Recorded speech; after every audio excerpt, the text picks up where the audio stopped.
let's go here first. I know you guys have already seen this. I want to see it myself. I just want to, get my thoughts. Anton thought he was different. Like I said, this YouTube relationship thing is very, very sketchy.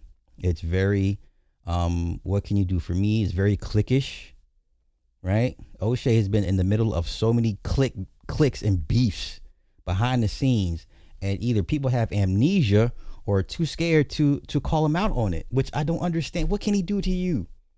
He can't this is YouTube. What can he do to you? Make a video on you and give you some and send you some followers? That's all he can do. That's all he can do. Oh, you made a video about me. Cool, thanks. Thank you for the free promo. Thank you for the free promo. So, let's go here.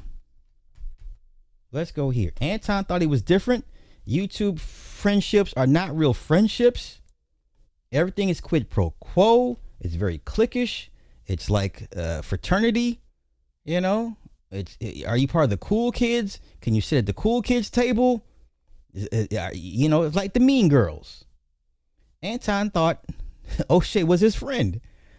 And no, the majority of these people you meet on YouTube are not your friends. They will never be your friends. Hell, I've had conversations with Oshay on the phone. Did I say, did I mistake that for him being my friend? Hell no. Hell no. But come on, let's go. Let's take a listen. I just want to hear it from him, because I'm just curious to see what he said. Probably made no less than 50 videos, right? But let me give y'all my thoughts on Oshay, because I know Oshay likes content to be able to create content for and all of that, and so I'm gonna give him some content, because I actually, man, when me and Oshay first became familiar with each other and we connected, I had so much love and admiration for Oshay.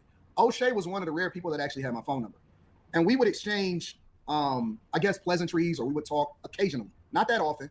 And I think that we bonded a little bit more around the time that Kevin Samuels passed away, because it was a time where everybody that had any type of relationship with Kevin whatsoever, we kind of came together, right? Or we kind of seen things a certain way.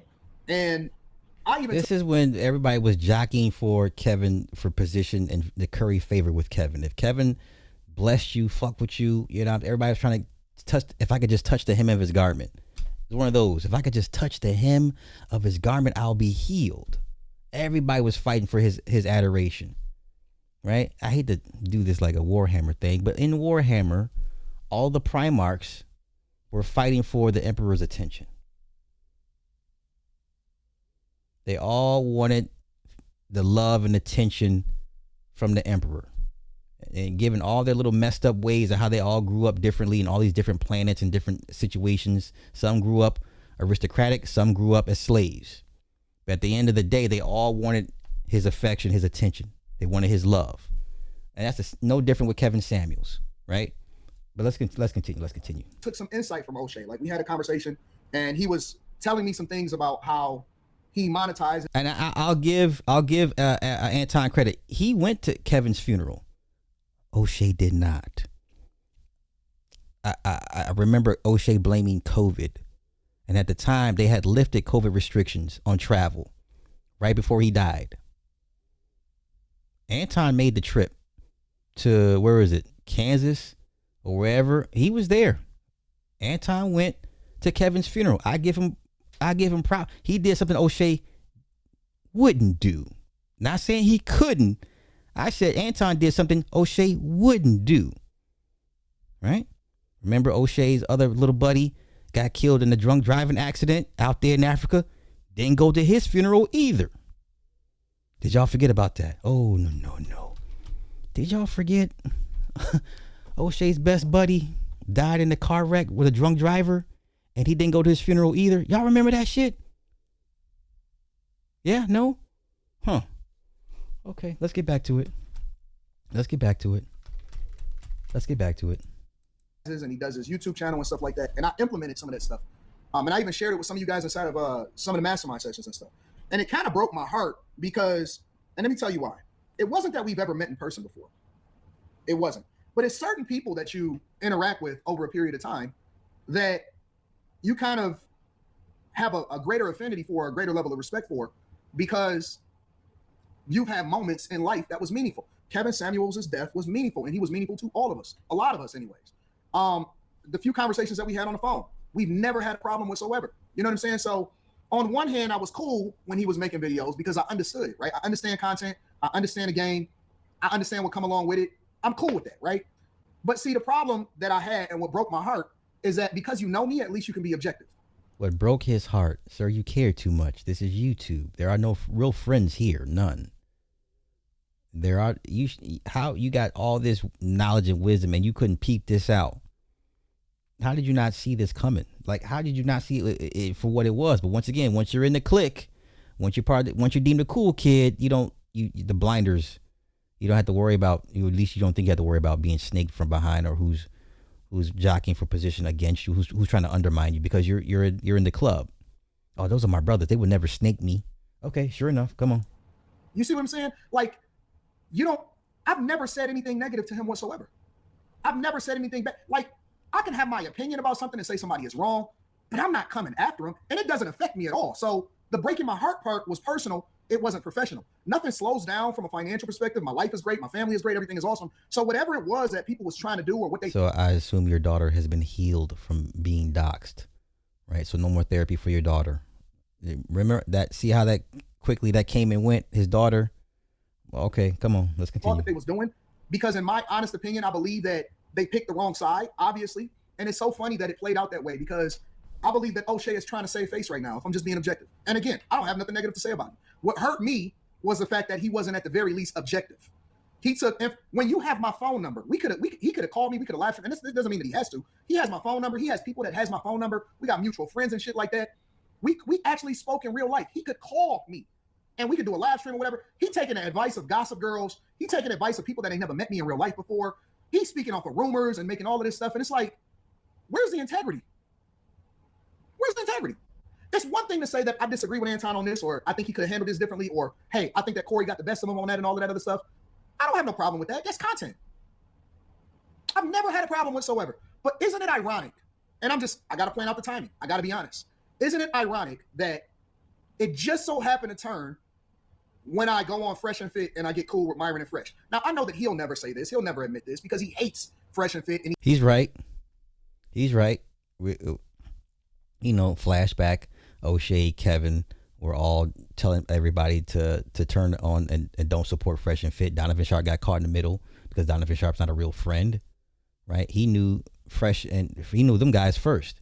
He was more solid with those guys, right? He was cool with Kevin, but those are his guys. And the fact that Kevin punked him into making a decision to go against Fresh and Fit. Remember all those videos Oshay did against Fresh and Fit when all the rumors and all the woman and this and that and the girl and this and the baby and all that.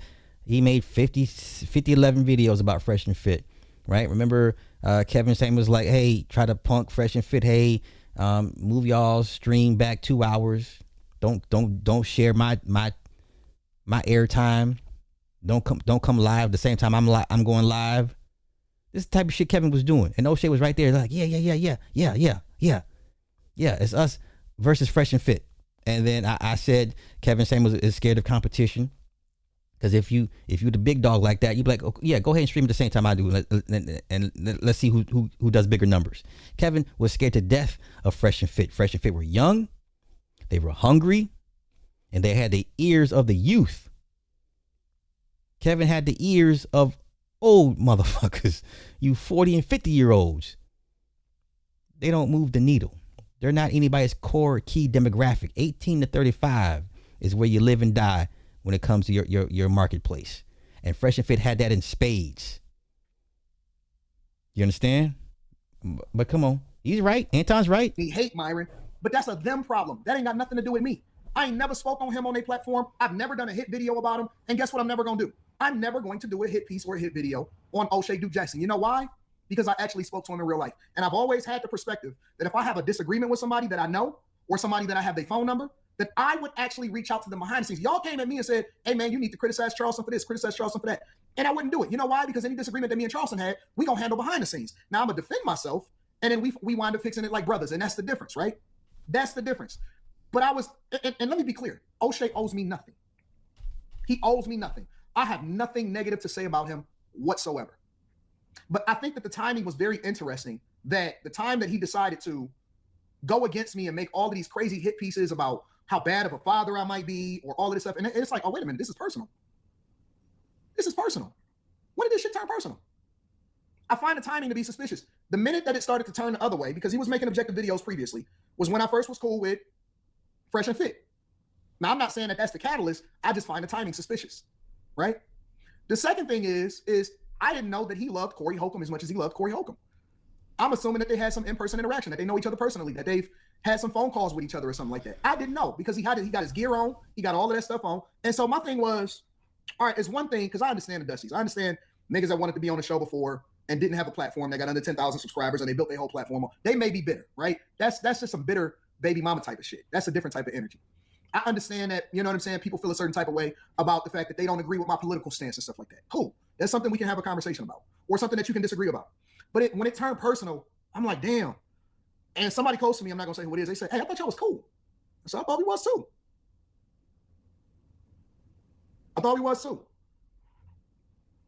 But I guess not. You know what I'm saying? And so then it became personal about this and that and so on and so forth. And it's like, is this a money play? I never had a problem with him before.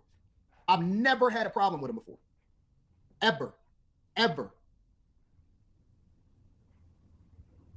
You said you believe I rubbed him the wrong way when you had Angry Man on him in Fresh and Fit. I didn't know that he was beefing with Angry. Listen. Who you got whatever with is between you and them. And I'm not saying that this is true, but that's between you and them. That's not how this works. This is the 50 Cent effect. If you work with 50 Cent, that means his enemies are your enemies. Okay? You cannot work with an enemy that whoever 50 deems an enemy. Same thing with Oshay. You cannot work with somebody who he deems an enemy. Okay? Can I go on Fresh and Fit? Who else did he deem an enemy? Can't do Satan Center. Right? Satan Center did that poor hit piece on Oshay, confused him for his daddy, exposed his daddy criminal record. And then had Oshay have his daddy come online to say, no, that wasn't my son, that was me. And we were like, Oshay, pull that video. Why would you ever have your dad come online to explain some bullshit? Never. This is the type of person Oshay is. Can you imagine you bringing your parent online in the video to explain to people, oh no, that's my criminal record. But this is what Oshay does. This is who Oshay is. And, you know, it is what it is. But let's continue. That don't have nothing to do with me. We don't talk about Oshay when I kick it with Fresh, or when I'm talking about Myron. When I'm talking to Myron. That too. Cool with Angry Man. Whatever they got going on is between them.